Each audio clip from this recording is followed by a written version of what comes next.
When you tell the truth, you don't need a good memory. That's a quote from Judge Judy Scheinlin, a popular court show judge whom I adore, and how prophetic those words were back in October of 1999. But let me digress a little bit.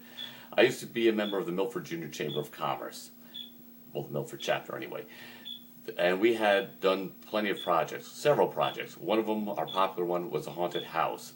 And in 1998, I discovered that Blockbuster Video, when they had retail stores, had this excellent child safety program called Kid Print.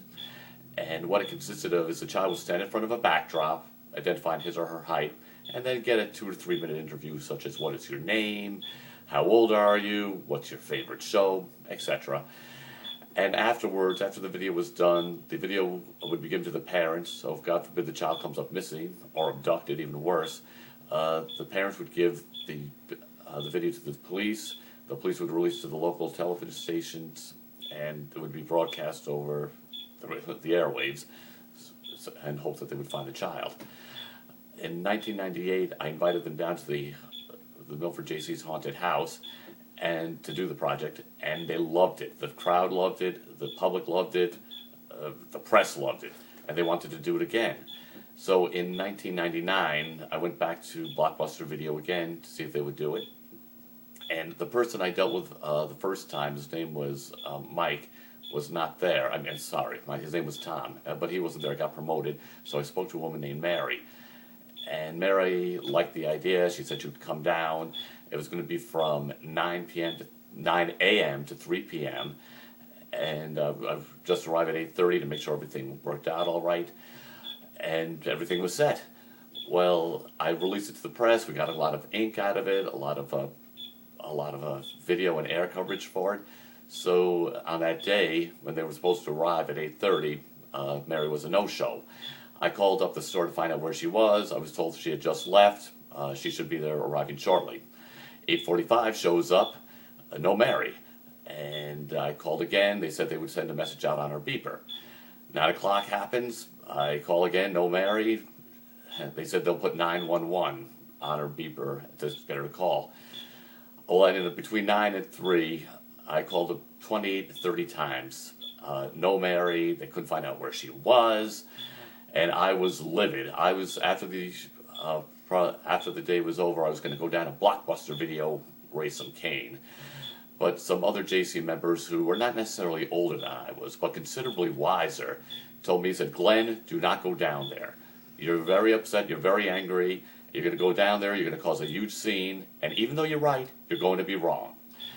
And they told me what to do is to write down everything that happened that day, then go in the next day in a calmer mood and deal with it then. So that's exactly what I did. However, when I arrived there the next day, it was a Sunday, I find out Mary is on vacation for the week. So I don't start yelling, but I'm getting loud in the store about how unprofessional this was.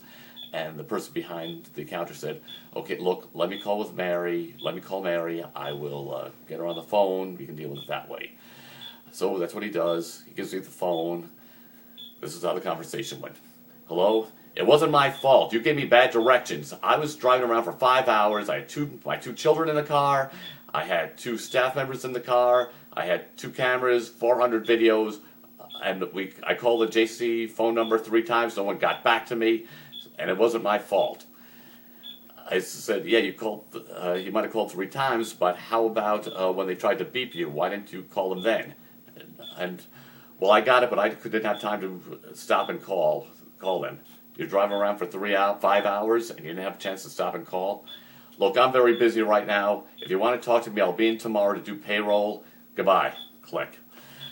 Well, to say I was a little upset by the situation, I didn't visit her the next day. However, I did check the Milford JC phone messages. We had our own phone line.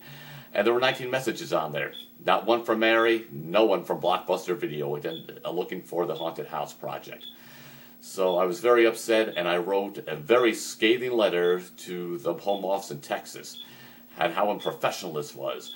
And I told them that I want to get this resolved by a week from the date of this letter, or I'll be taking other actions. Well, 5 days later, I get a call from Tom, the guy I dealt with originally. Message went like this. Hi, Glenn. This is Tom from Blockbuster Video. Great to hear you, Tom. I just want to let you know Mary really dropped the ball on this project. Well, before you go any further, I just want to let you know Mary, she's an excellent employee. She started off as a clerk. She's very diligent, very reliable. She's proven herself through the years, and she's an excellent employee. Look, Tom, before you go any further, whether you decide to discipline Mary or not is none of my business. The point is, she was supposed to show up, and she didn't show up. She gave me this story that she was driving around for 5 hours and couldn't find the place. Well, I talked to Mary, and she told me that she couldn't find her venue, so she went to this baseball card show, and she did it there, and they were very happy with her, and they thanked her.